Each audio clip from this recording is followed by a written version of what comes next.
Namaste. I felt like a few more general words are in order about this thing that we're calling spirituality. And I picked this word purposely because it is a bit ambiguous, it is a bit vague, it's something which different people have different definitions of. It means something different to everybody. And it's one of those words, very much like the word God, where I feel like a big part of the teaching, the learning, the understanding, the sadhana is in simply understanding what we mean by this. What is this thing denoted by this word God? What are its properties, attributes? What is it not? Understanding that itself is the journey. It is not, the religious or spiritual path is not, as sometimes non-believers, atheists believe, it's not where you come to know about what this thing is, what God is, and then that's the start of the journey, and then you start believing in him or it, in him, worshipping him, devoting your life to him. That's not how it works. In a sense, this finally knowing or understanding God is the culmination of the journey, if at all. So that is what happens at the end of the search. Once you know God, you have realized God. Once you know the self, you have realized the self. You have attained the self. This is a journey of knowledge. And self is another example. It's one of those things where you obtain it by knowing it. Once you come to know the self, that's the end of the path. That's the nirvana, that's the freedom, that's the salvation, self-realization. So it is in that context that people have faith, that people have belief, that people pray, worship, in the context of being comfortable with this unknowing, with this mystery, with God continually teaching us who He is, updating our understanding of Him. We don't presume to have perfect knowledge. Indeed, almost as a rule, you cannot have perfect knowledge of Him, because once you do, by definition, you have attained.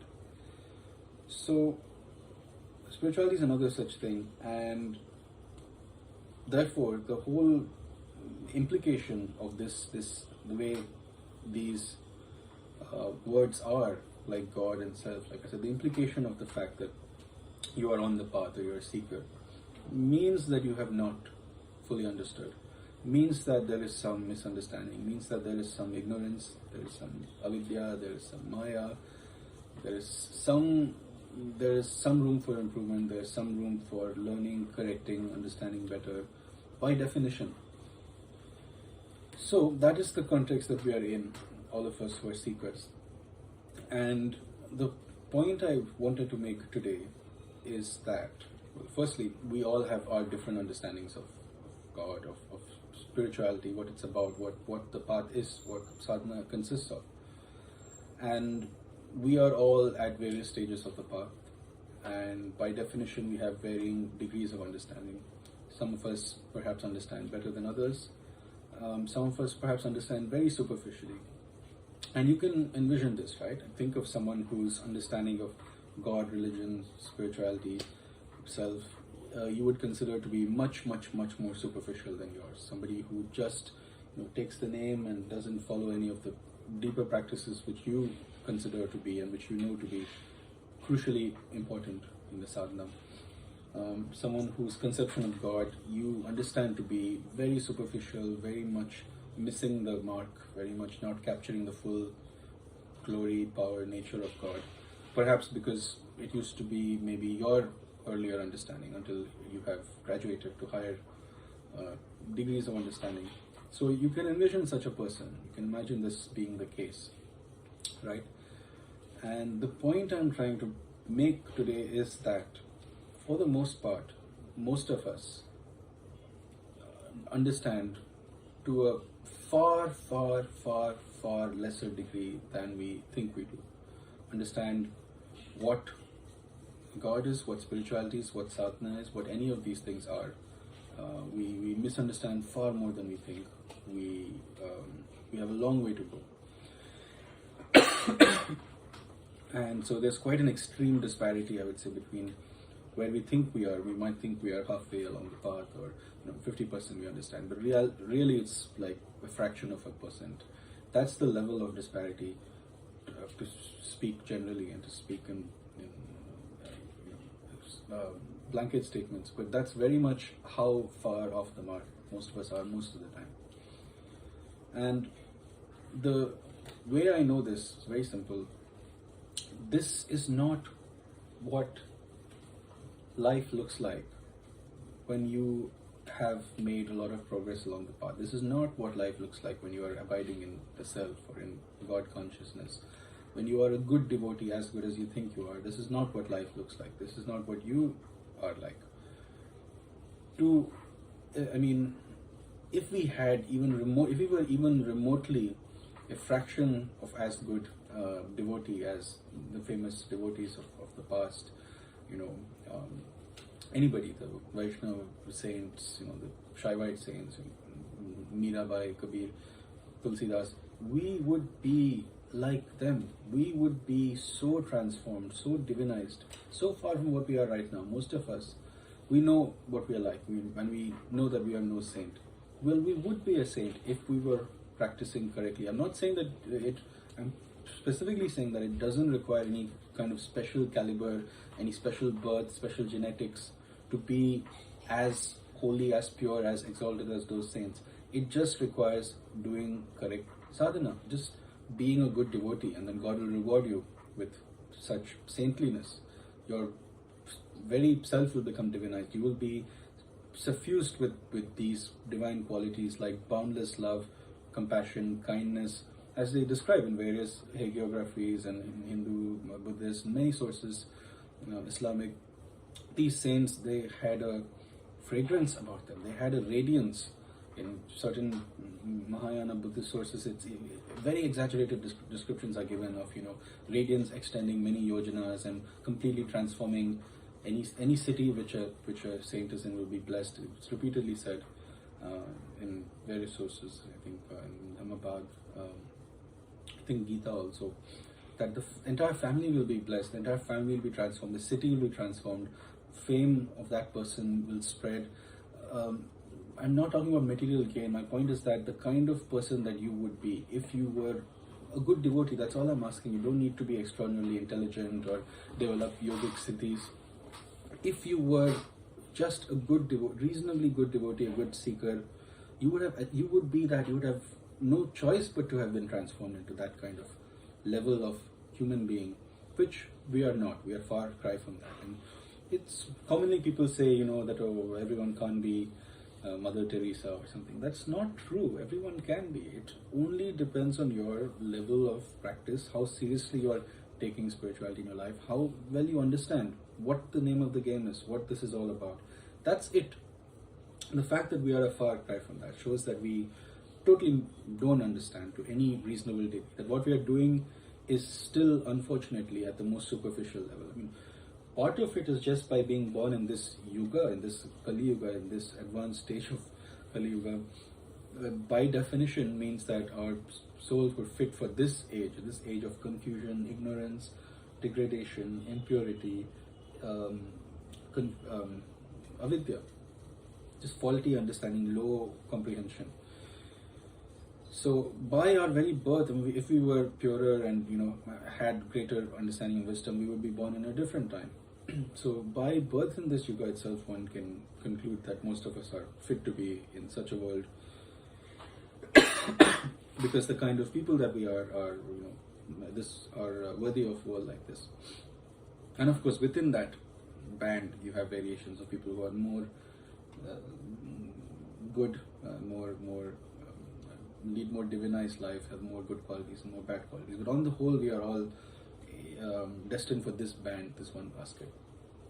So this is the point I'm trying to make, and that is the inescapable conclusion, that our conception, our understanding, our practice of this thing that we call spirituality, of whatever way we are doing our meditation or puja or japa, whatever that we are doing, it is not enough. It is not nearly enough. It's not just about the number of times, number of hours. The level at which we are doing it is simply, it won't do. It's not acceptable. It's not adequate. It's simply inadequate. By definition, this is not what life would look like. Your life would be utterly transformed if you were doing your sadhana or your practice as well as you thought you were. If you really loved and trusted God as much as you thought you did, your life would be very different. I'm just talking about the caliber of devotion, of surrender, of sharanagati. That's all I'm talking about. No special skill required. If you really trusted and surrendered to God as much as He advocates in Gita and various places, if you really followed those instructions to any reasonable degree, if you remembered your God, your Krishna or whoever, a small minuscule fraction of the time that He asks for in the Gita, He says, all the time, every day. For a fraction of the day, if you were truly established in the self or in thinking about your God, your life would be very, very different. Your life would be very, very different, be very far from what it is right now. And the human being, most of us who would call ourselves seekers on the path, there is this cognitive dissonance, there is this contradictory thing, two thoughts which are held in our head. On one hand, we think that we are on the right track. We know what we're talking about. We know what to do to some extent. We have found the right path. We have found the right sadhana. This is the way to God. We believe. Of course, by definition, the fact that we are following this path means that we believe it is the genuine, bona fide. So we believe that we have found the right path, the right guru. We are on the track to realizing God. We're doing the right things. We are a good devotee, to some extent. And yet, there's this other thought, which is this recognition of the fact that why is life not reflecting that? Why am I still completely mired in problems, in suffering? Not just the ups and downs of fate, but I am fundamentally not at peace. I'm not happy. This is what was promised to me, right? That's the goal of the spiritual path, that the more progress you make, the more peace you get, regardless of the ups and downs of life. And we are aware that we are not there yet. Doesn't even seem close to that yet. For the most part, I think I can speak generally about this. And we know ourselves. We know we are not nearly as pure and holy as we ought to be. We know that we still have a whole host of cravings, attachments, a whole host of attachments. We have not progressed much in our being detached from our close family bonds, close friends. We feel bad when people leave our life. When we don't get the thing that we want, don't get the job that we want, we feel bad. When misfortune comes, we feel terrible about it. We are not at peace. There is fundamental dissonance, discord. The life which is supposed to be the life of somebody who is not on the spiritual path, somebody who's steeped in samsara, that is not very much different from the life that most seekers, quote unquote, seem to be leading. And we recognize that.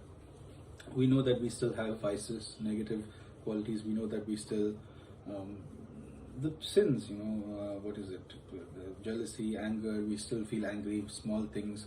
Somebody, driving the way which we don't like in traffic, we get angry.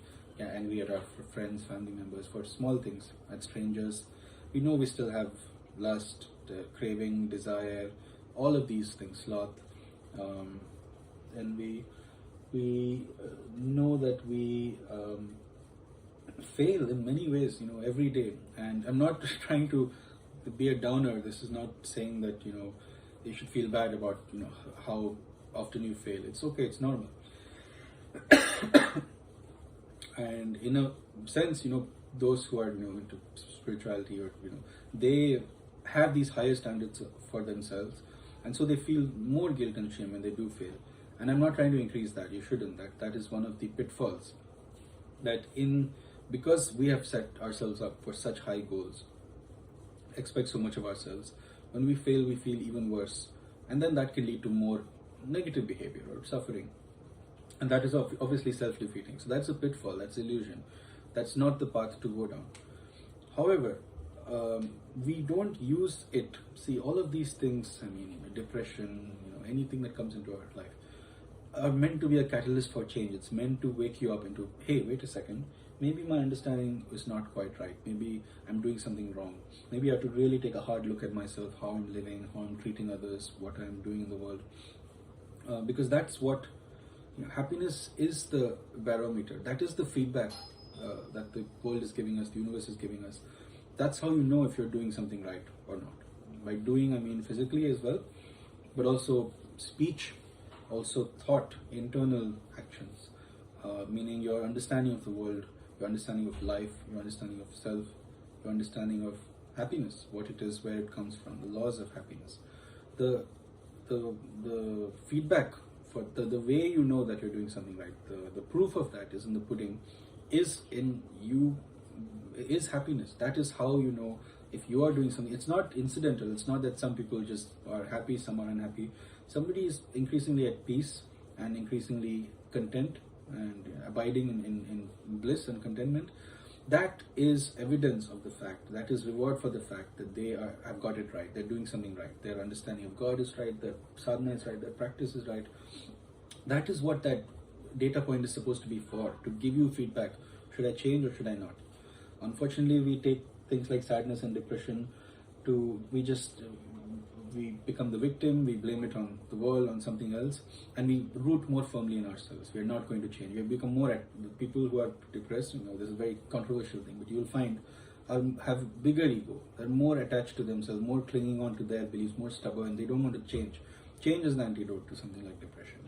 If you have to change your ways, you have to do something which you might not see the logic in, because your logic took you to this place. This is the we try to escape the simple fact.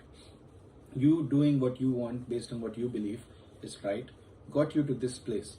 So clearly, if you don't like this place, you have to take that as meaning that your logic was wrong, that maybe it's time to listen to someone else, change your ways, change your habits. Your habits took you here, which means those were bad habits. Your understanding took you here, which means that was a flawed understanding. So all depression, sadness can be solved if only people are willing to change.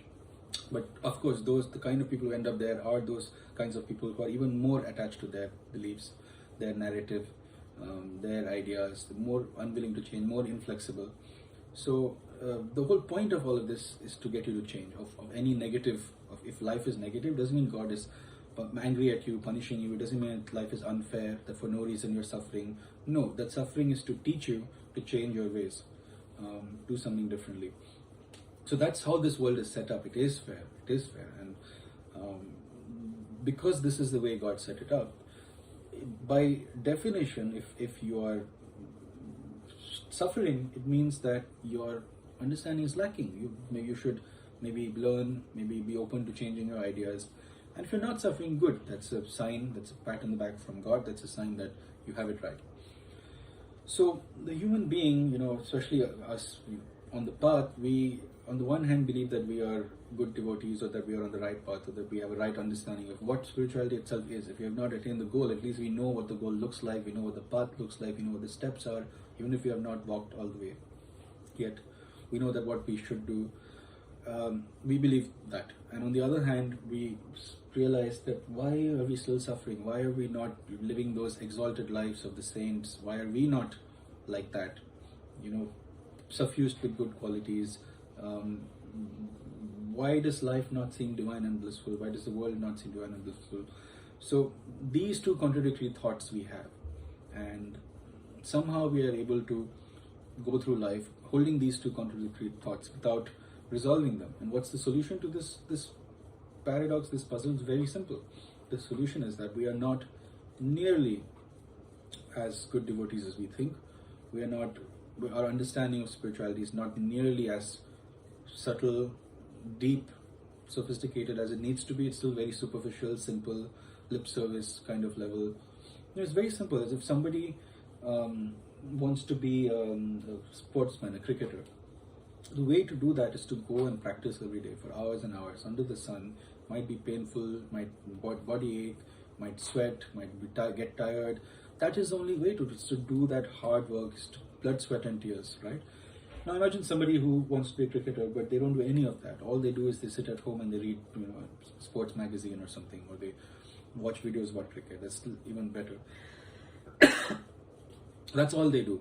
You cannot become a good cricketer by doing that, right? When you go on the field, you will face the reality, which is that all of that was not real sadhana. It was not real practice. It was not real productive practice of becoming a cricketer, as you like to believe. It was procrastination.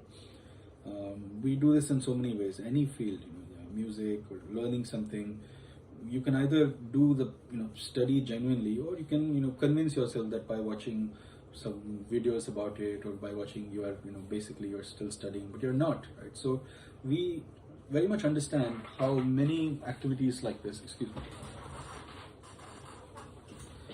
can be done at a very deep level or a very superficial level. That there is that spectrum, and this is true for anything one can imagine. I mean, you want to be a good cook. It's not good enough to just read recipes, and you have to go and you have to cook, and you trial and error. Just by reading recipes or by saying the name of 10 famous cooks, doing mantra japa, of saying these names again and again and again, morning and night every day, you won't become a good cook, right? Even though what you're doing is vaguely in the same domain as cooking, it's the same topic, same theme, that is not nowhere nearly enough actual sadhana, actual practice. It's very, very superficial level. Just by taking the name of some great cricketers, you won't become a good cricketer. So just by this, you want to study maths, just by sleeping with a maths book beside your pillow, you won't become a good mathematician. Or by going every day and keeping food next to the math book, and that's not enough. So my point is that most of our sadhana, it's on that kind of very, very superficial level. We think just because we have the right name, the right label, okay, I found God, people call him by wrong names, I found the correct name. That is not enough. We think that's enough to take us to the end. We think that just because we have found the correct path, the correct religion, the correct guru, that is enough. Okay, now we can just take the name of the guru 3 times. There is, by the way, great value to mantra japa. That's not what I'm against. But it is not sufficient to just have the correct name, to have the correct, what you believe to be the correct name. Oh, finally I found the right path. Okay, good. Now all I have to do is just go to the temple every day. Found the right temple. All I have to do is just show my face there every day, touch my head on the ground, do this, fold my hands together. That is not enough. That is not. The human being has so much to progress in terms of what spirituality is really about, which is difficult, which is subtle, which are these very, very, very difficult things which are recommended in all the books, the things about practicing character and morals in the Gita. Krishna doesn't say, make a statue of me and put a garland and go around it 3 times. You can do that, that's fine, good to remember God.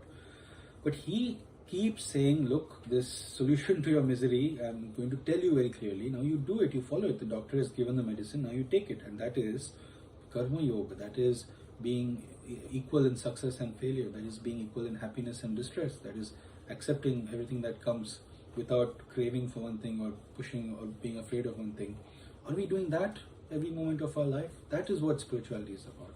It's about, in the chapter on Asuric and the qualities, cultivating all those complete truthfulness, universal kindness, sympathy, compassion, charity, sincerity. Are we doing that? Fearlessness, nobility. Are we really practicing that every day of every moment of our lives? Or are we content with just once in a week I'll go to the temple and that is I can tick that box?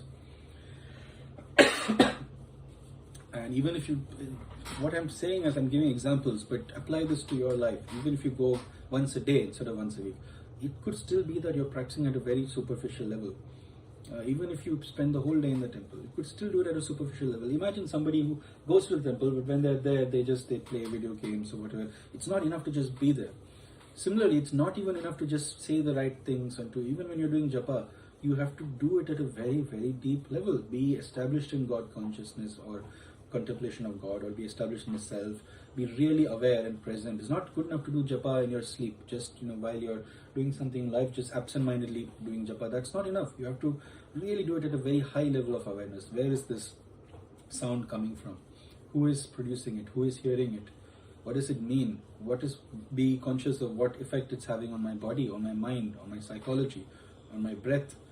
So all of this can be done at a very, very superficial level or a very, very high level. Whatever your sadhana is, meditation, it's not enough to just sit there and then daydream and then think about what you're going to have for dinner, right? It's not enough to just sit there. At any point you can tick all the boxes superficially, and no one from the outside, it looks like you're a good meditator, but no one will know except yourself to what extent you are really engaging in the real sadhana.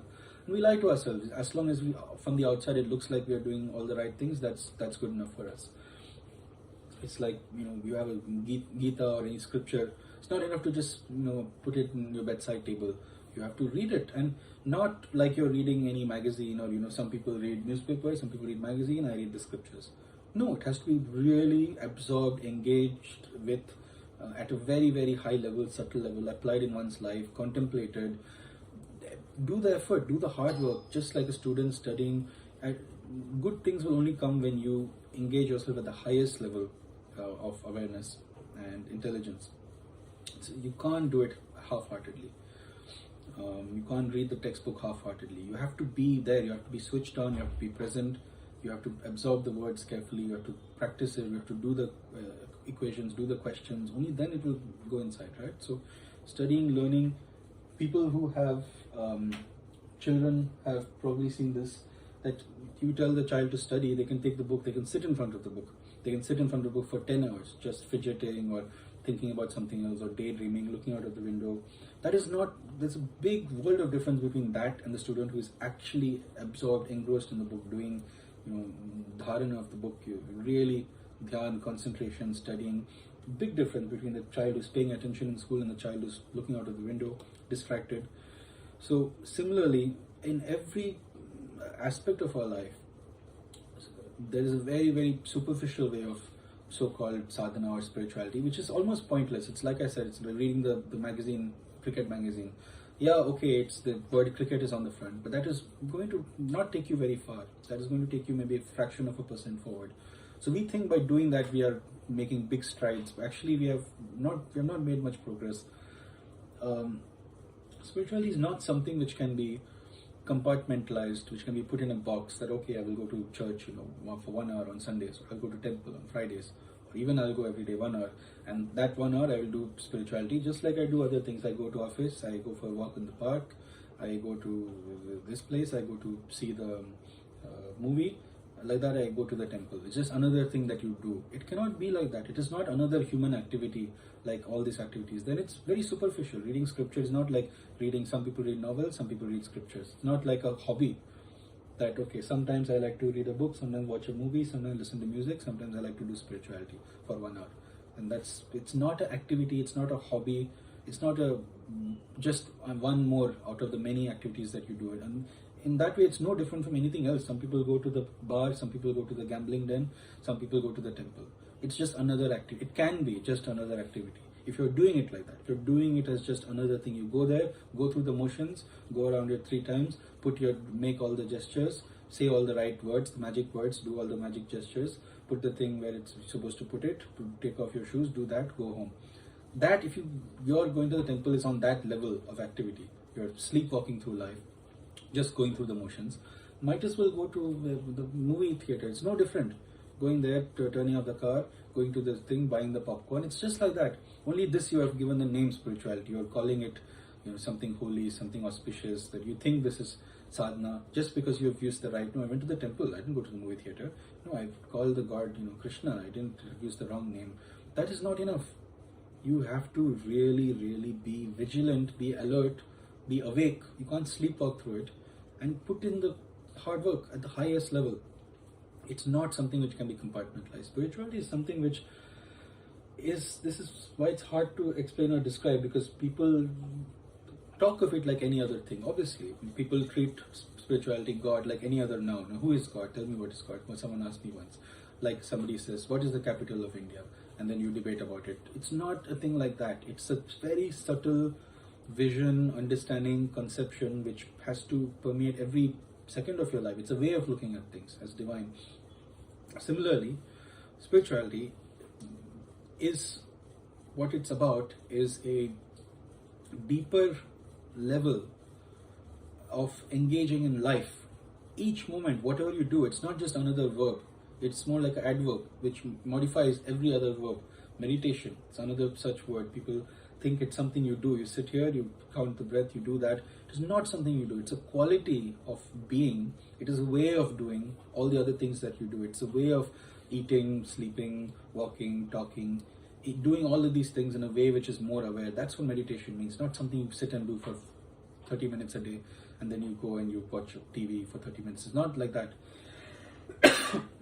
it's a quality that you bring to your other experiences, every other experience. So similarly, spirituality denotes this more exalted, more higher level of awareness that you bring to all of life, bring to the way you eat, the way you treat people, the way you treat the rickshaw driver, the way you treat the watchman, every conversation which you have with anyone, with your close family members, which you have with your friends. It is bringing that higher wisdom, bringing that higher awareness. What am I doing? What am I saying? Does it make sense? Is it establishing truth? Am I doing something which is negative, like gossiping or lying or insulting someone? Or am I using this conversation as a way to spread love and compassion and raise everybody's consciousness? That constant vigilance. What am I doing? Why am I doing it? Is it in accordance with the principles or not? Is it in accordance with Dharma or not? Is it in accordance with all the virtues that the Bible recommends, that Krishna recommends? Selflessness. Am I acting out? What are my motives? Am I doing this because I want something, because I'm trying to manipulate? Most of what we say is to manipulate people into doing things or saying things or getting certain validation. Or am I doing that? Or am I really when I ask somebody a question, do I really want to know? Am I doing it to learn something about them, or am I just setting them up? Or do I just want to vomit my point of view on them? When I talk to someone, am I being open? Is it an open exchange? Am I willing to understand them? Am I willing to put aside my image of them and understand who they are? Am I willing to, or do I just want to engage with my image of them? Am I willing to learn from them? So all of this attitude has to be brought to all of everyday life. Spirituality is about this attitude, not having the attitude of I'm right, everyone else is wrong, my opinion, my thought, that is what counts, my mentality, going about life trying to get what I want, trying to achieve something for myself, trying to follow my pleasures. That is the wrong attitude towards life. What it means to be spiritual, to be into spirituality, is to try and bring the opposite attitude to every second of your life, of complete selflessness, forgiveness, compassion, understanding. Am I compassionate towards the people who cut in front of me in traffic? To the people who I don't like, love thy enemy. Jesus said, this is the hard thing, this is the difficult thing, and obviously humans don't do it because it's difficult. The reason we engage with spirituality on such a superficial level, very, very simple, because it's very easy, much easier than going out and practicing cricket, is reading the magazine. So we fool ourselves by telling ourselves that this is it, no, this is the sadhana, and as long as I give 1 hour of my week to going to the temple and telling, okay God, I came here, I've ticked the box, fulfilled my part of the contract, then I go home. If that's the level at which you're practicing spirituality, you will not reap its fruits, its benefits. You will not find happiness and peace. You will not find freedom from your suffering. The only way to do that is to put in the hard work, is to put in the legwork, is to really go out of your way to do what is difficult, to be truthful every time. It's so easy to make these small lies. No, that is what one has to be vigilant about. That it's not chalega. One has to be very, very strict in this sense. This is the only sense in which austerity, strictness is required. You don't have to fast and torture your body and all. You have to be extremely strict, and the penance and the tapas, all of it comes in on this level. That each moment, be vigilant. Don't allow yourself to fall unconscious. Don't allow yourself to sleepwalk through life.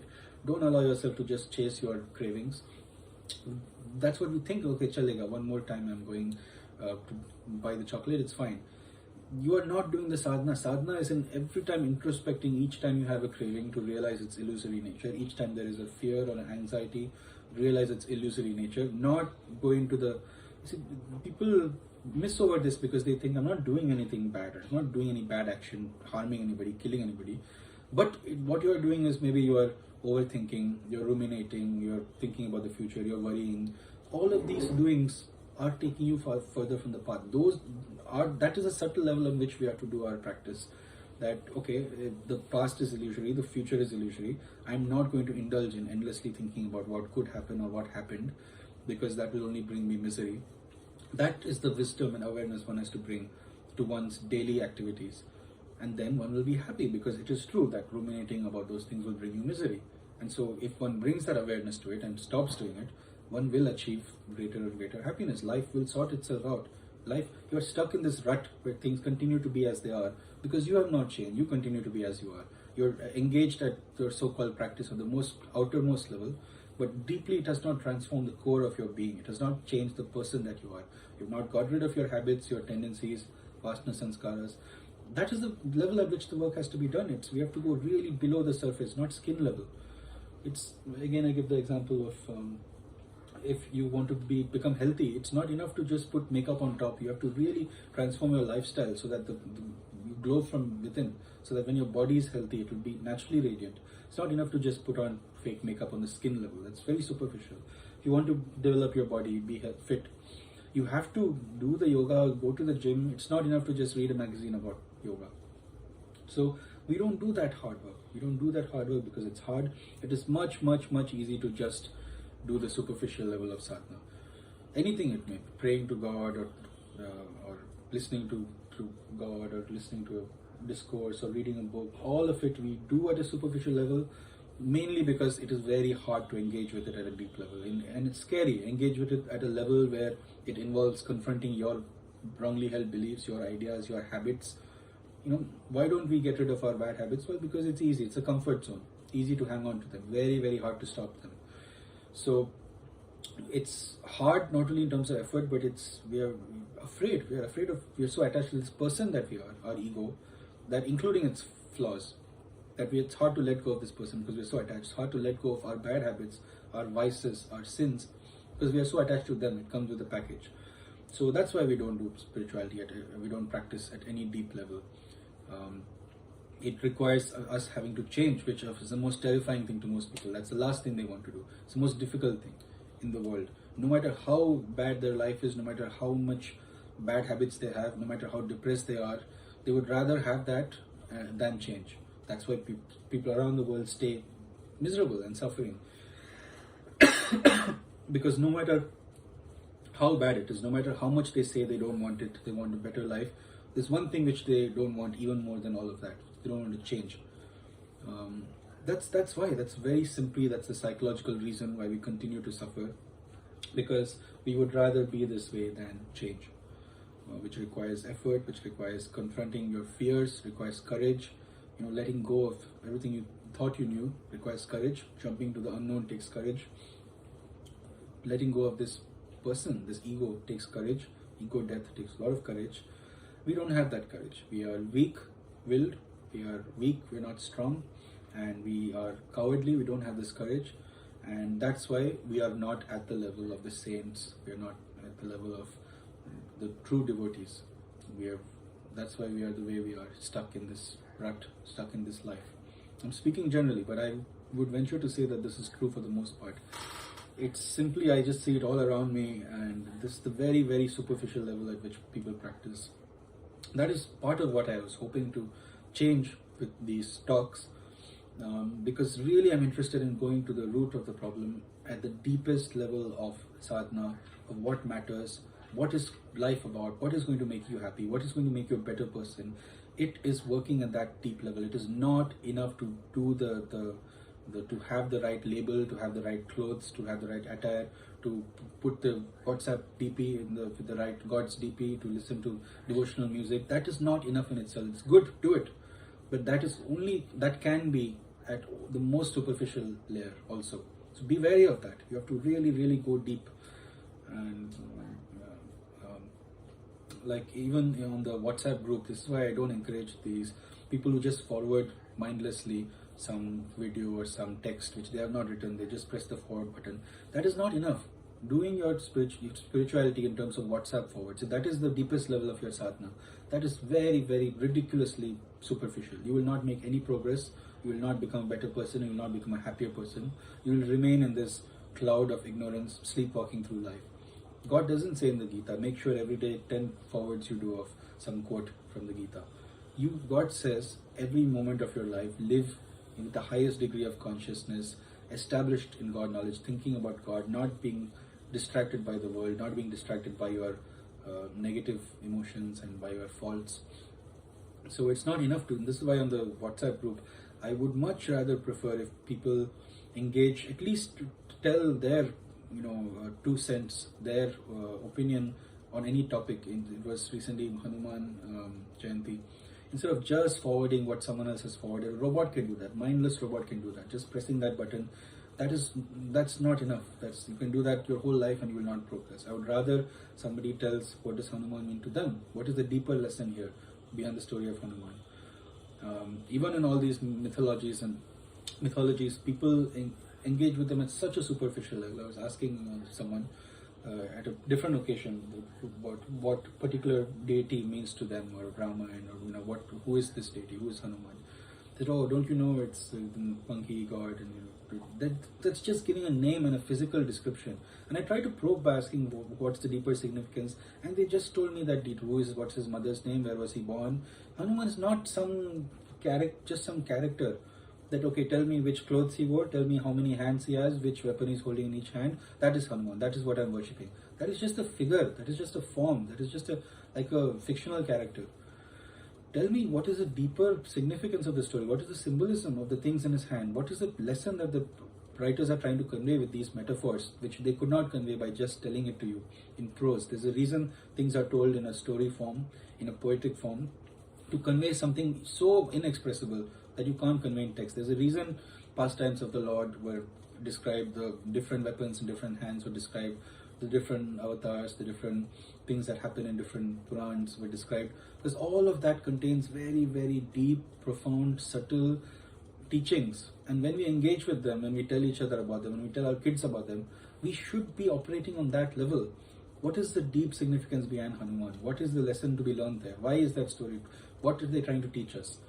I would much rather we talk about that than how many hands he has, how many legs he has, where he was born, where he went, what he did there, then which mountain he picked up.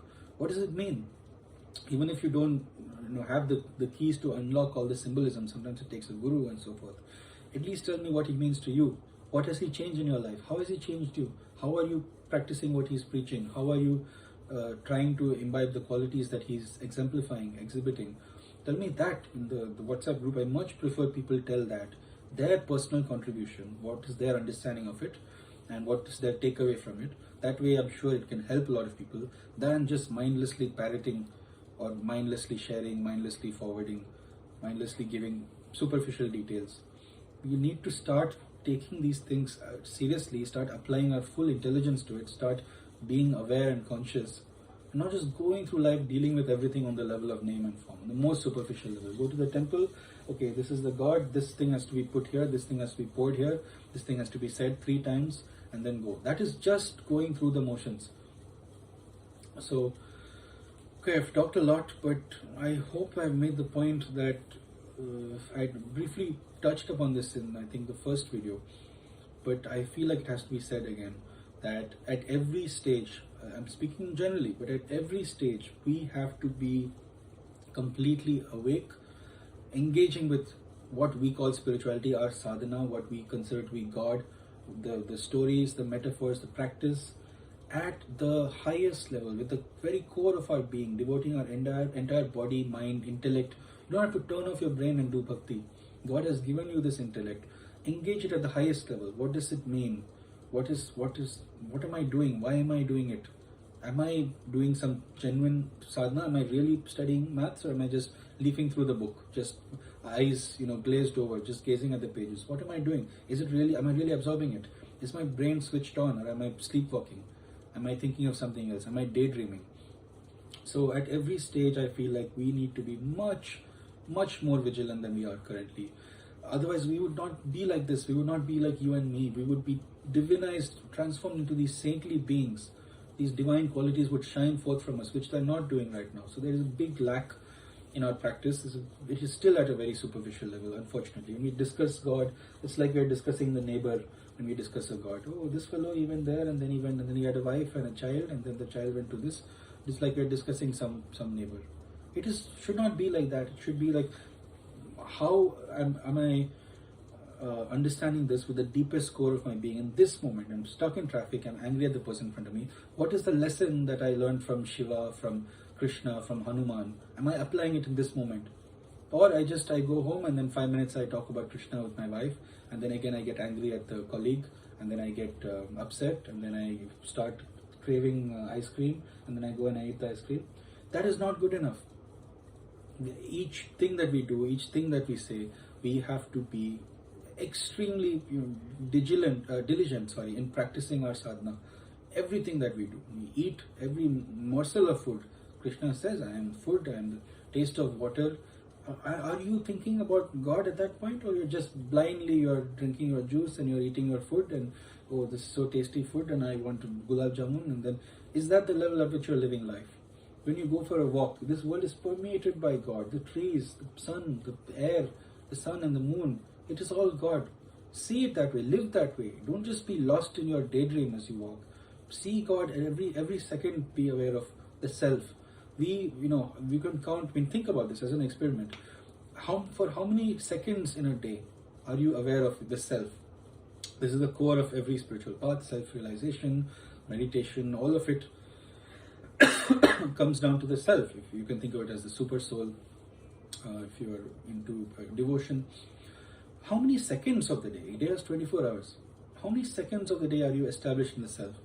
Yoga Sutras, yoga means being situated in the self. That's all it means. How many seconds of the day are you conscious of the self? Or you are totally invested in the world, totally lost in the world? Doesn't matter you go to temple 10 times in a day. Are you conscious? Or are you just going through like it's in a dream? Like you are sleepwalking? So think about this. How many moments of the day are you truly conscious of the self? You can count on one hand. Why should it? That is how far along the path you are. If you can be established in the self for 12 hours of a day, then maybe you have done 50%. Right now we all think we are like halfway through, we are 40% through, we have made great progress, and this is the barometer. This is how you can test yourself. The student thinks he's genius at maths. When he gets the exam results, that is the feedback. He gets 1% on the exam. That's how he gets a reality check. So think of these things. The fraction of the day which you are established in the self, which are established in God knowledge, which are established in Brahman, in consciousness, which your inner thoughts are pure, your mind is pure, your mind, body, everything is pervaded by love, compassion, sincerity, honesty. That is the extent to which your sadhana is progressing. Seconds, moments, barely, hardly. Anytime we engage with people, how many times have you stopped and thought, okay, this is God is speaking through them. Everybody is a messenger of God. God has put this person in my life. There's a lesson which Krishna or whoever your God is trying to teach me through this person. How many seconds of your interaction with people do you have that consciousness? It's hard because there are no words to talk about that state, that approach, that attitude, which is why there are these vague words like God, spirituality. Purpose is this, that we can use it in such sentences, that how often do you see God in things? To what extent? That's what the function of that word is. It means to what extent are you living like this, where you look at somebody and you see God. You look at the table and you really see God. Look at the people, you see God. That's what the function of the word God is. Similarly, spirituality, meditation. It's not a thing that you do. That word is a placeholder to be used in sentences like, to what extent is your life spiritual? To what extent are you practicing spirituality in your day-to-day life? What it means is all the things I just described. When you're doing anything, to what extent are you aware? Are you conscious of God? Are you practicing the equanimity of the Gita?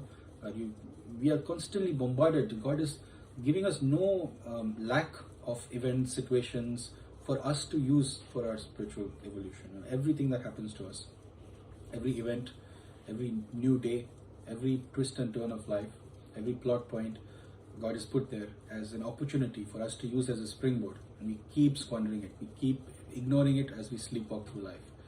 If something negative happens to our life, that is meant to be used as a springboard to progress, to use as a rocket ship in our spiritual path. Yet we just take it as, oh, we cry about it. Why is this put in my life? Why didn't I get the job? I really wanted the job. Now I feel bad. And then that is squandering that opportunity. At that moment, if instead you recall the words of the Gita, okay, success, honor, success, failure, honor, dishonor, be equanimous, have equanimity, then you are using that moment well. Anything negative happens, someone departs your life, just mourning, grieving, you have squandered that opportunity. You have sleepwalked through it. You have just reacted in the conditioned way that human beings react, negatively to negative things, positively to positive things, raga, dvesh. You have not made any progress. If instead you use that moment to really do your sadhana, like, wait a second, first words Krishna says in the Gita is gata suna, don't lament the living or the dead. What does that mean? How do I feel right now? How do I deal with emotions that are coming up? How do I go through without lamenting, then you are doing the sadhana, then you're doing the practice. So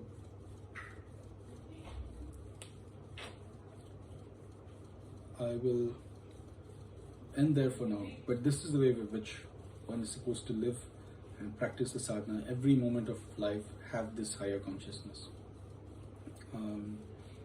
That's what it's about. That's what spirituality means. It means don't go through life in the same conditioned, ignorant way that you have been for decades, for years. Instead, bring the awareness, bring the difficult sadhana that all the books talk about. Bring the morals, the character, the honesty, awareness to every single moment, especially when it's difficult. So that's what spirituality means. When all these things happen in your life, am I bringing higher consciousness to it? It's not enough to just go through the motions of whatever religion you belong to. I'll end there because it's been time and I think I've spoken enough. Okay, namaste.